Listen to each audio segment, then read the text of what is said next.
ఆకు ఒక్కతో నువ్వొకటంటే పోక చెక్కతో నేరెండంట అన్నటువంటి చందంగానే ఉంటుంది ప్రపంచ వ్యాపార వాణిజ్య కార్యకలాపాలు. యూరప్ దేశాల మీద 30% టారిఫ్ వేశాడు ట్రంప్, మెక్సికోతో సహా. ఏంటి అంటే యూరప్ వాళ్ళు వాళ్ళ ఉత్పత్తులు తీసుకొచ్చి మా దగ్గర అమ్ముతున్నారు, దాని దగ్గర ఏమో 0 ట్యాక్సెస్ ఉంటున్నాయి, అలాగే కాకపోతే 10% ట్యాక్సులు ఉంటున్నాయి. అదే మేము పంపించే వస్తువుల మీదనేమో 50% 60% ట్యాక్సులు వేస్తున్నారు. ఇది మోసం కదా అనేటటువంటిది ట్రంప్ చెప్పేది.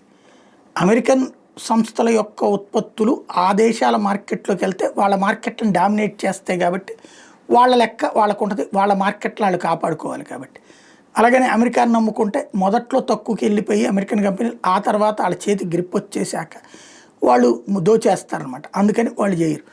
అయితే అమెరికా అధ్యక్షుడు ట్రంప్ సొంత యూరప్ సమాజం మీద టారిఫ్లు 30% వేస్తే ఇప్పుడు యూరోప్ యూనియన్ తిరుగు ట్యాక్సులు అంటే అమెరికాకి షాక్ ఇచ్చే పరిణామానికి రెడీ అవుతుంది.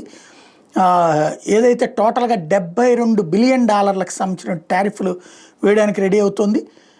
టోటల్గా $84 బిలియన్ సంపాదించాలి అన్నటువంటి నిర్ణయానికి వచ్చింది. ట్రంప్ 30% టారిఫ్ల ఇంపాక్ట్ వలన లాస్ అయితే భారీగానే ఉంటుంది తమకి అన్నటువంటి లెక్క అయితే చెప్తున్నారు. ఓవరాల్గా $84 బిలియన్ లాస్ అవుతుంది. దాన్ని $72 బిలియన్ తగ్గించుకోవాలంటే టారిఫ్లు తాము కూడా వేయక తప్పదని చెప్తున్నారు.